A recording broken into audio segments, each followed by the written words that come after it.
Good morning, everybody. Happy Tuesday to you. My name is Tim Harris. It's 10 o'clock. It's time for 10 with Tim. We're going verse by verse right now through the book of Joshua. And today we're in Joshua chapter 7, verses 1 to 26. How you doing? You good? Appreciate your stopping and reading the Word of God with me every single day. Whether you're live with me on YouTube or Facebook or joining me later, it doesn't matter. Catch up, stay in the Word, and we'll do this together.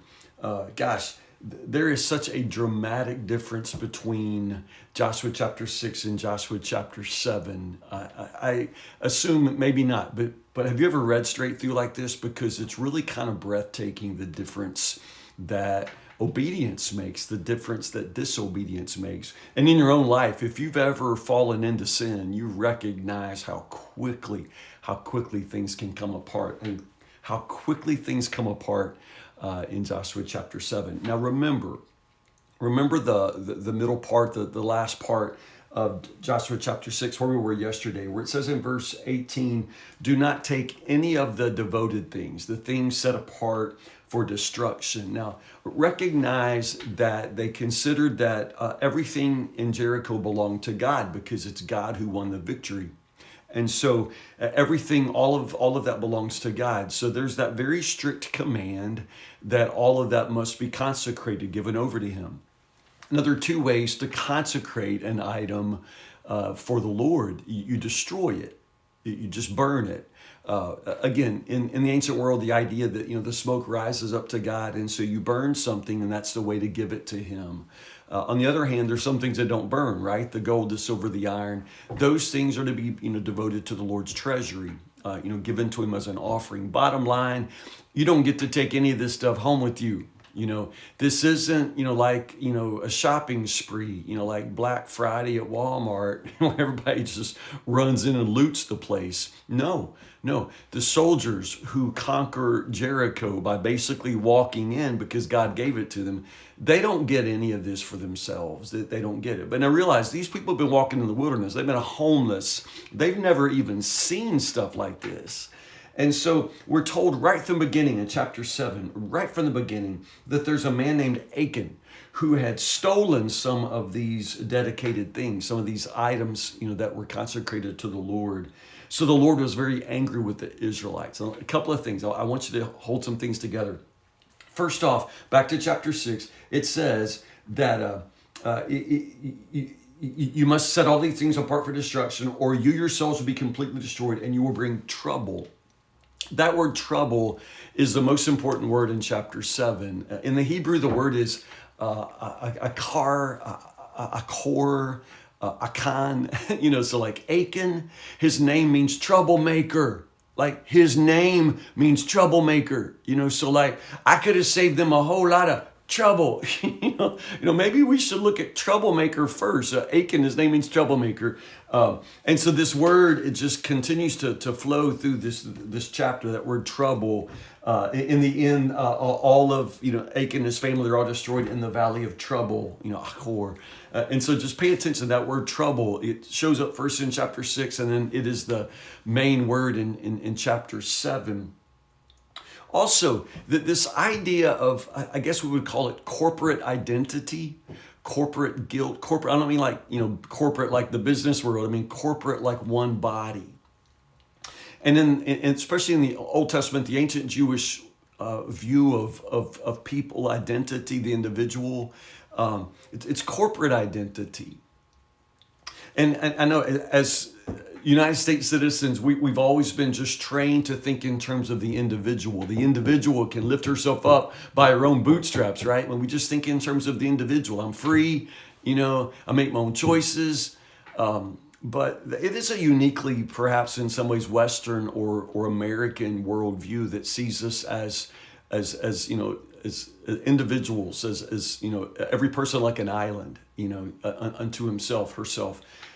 That's not the way the ancient Israelites looked at the person. And so understand, Israel, chapter 7, verse 1, Israel violated the instructions about the things set apart. A man named Achan, a man named Achan, troublemaker. All right, so do you see that?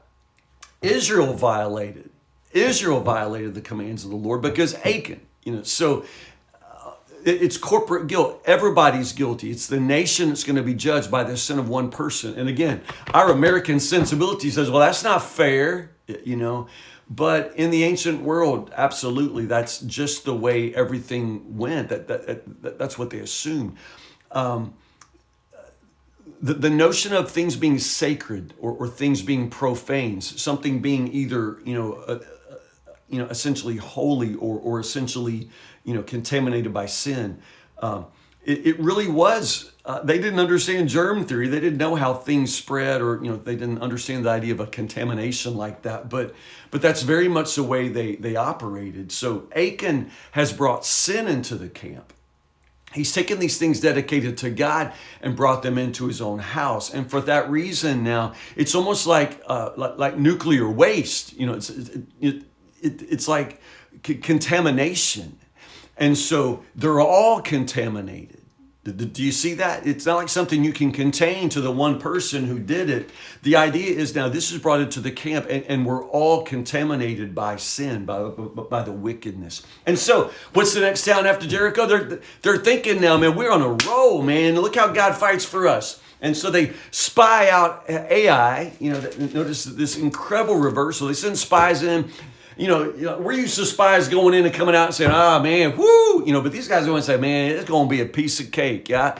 Probably, let's just send the kindergarten Sunday school class up in there because they can probably beat this group of, toy swords and a couple of squirt guns because they ain't nothing. This ain't going to be nothing for us. Let's just send our junior varsity, soldiers out there. We don't even need very many of them, There's so few of them, it's not even going to be a struggle, but oh my goodness, the defeat is rapid and humiliating. Well, like 36, soldiers are killed. It's just impossible to imagine that they would have been defeated. The Israelites were paralyzed with fear, verse 5. Notice it's the exact reversal. This is what Rahab said in the beginning when, oh gosh, all of our people, their hearts are melting. Their hearts turn to water because of the fear of your God. And now it's the Israelites whose hearts turn to water. A complete reversal of everything. They're defeated. Understand, obedience leads to victory. Disobedience leads to defeat. And now they're defeated. Notice how first thing Joshua does is fall down on his knees and pray. Just falls down. Oh, God, and what does God say?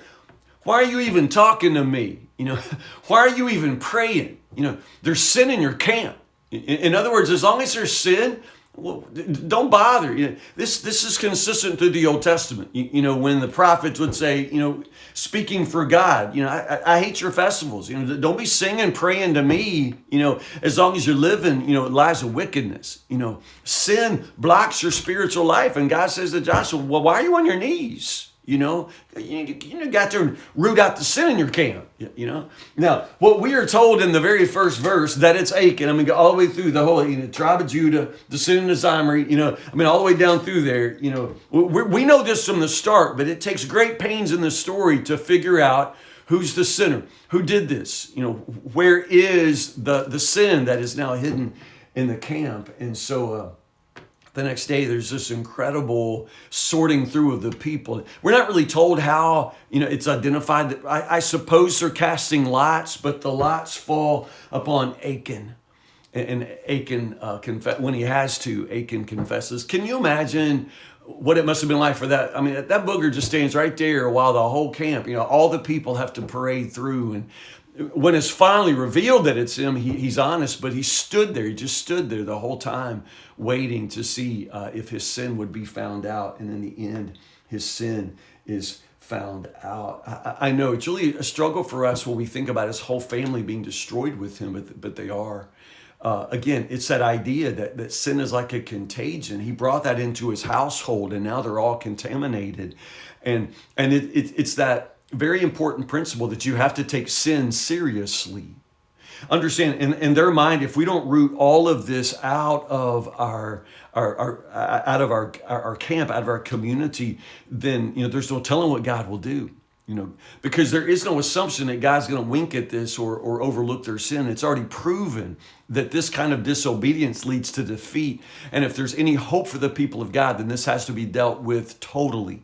You understand? So the story underlines that the seriousness of sin and the corporate consequences. We don't necessarily believe that everybody's guilty of the sin of one person, but you cannot deny that the sin of one person can bring consequences. Did you grow up in an alcoholic's family? Have you ever suffered from the consequences of somebody else's choices? Make no mistake, your sin may be private, but the consequences can be felt by many, many others. Your children will suffer for the choices that you make. And I remind you that just that importance of total obedience. All of God's commands are connected to the promises. In other words, in order for me to experience what God has promised, I must do what God commands. And this is a principle very, very difficult for God's people to learn. If you're going to live in the promised land, then you're going to have to learn to follow the commandments of the Lord. There is no separating those two things. So tomorrow, pick up right there. We'll pick up in chapter 8, verses 1 to 35. Joshua chapter 8, verses 1 to 35. I'm heading into staff meeting today. It's Tuesday, and we start off every Tuesday together in prayer, praying for our church family and all of those needs before us. So that's where I'm going. I hope you have a good day. God bless all of you. I hope you're well. I hope you're happy. I hope you stay in the Word. And I hope I'll see you in the morning, Lord willing, then 10 o'clock for 10 with Tim. I love all of you.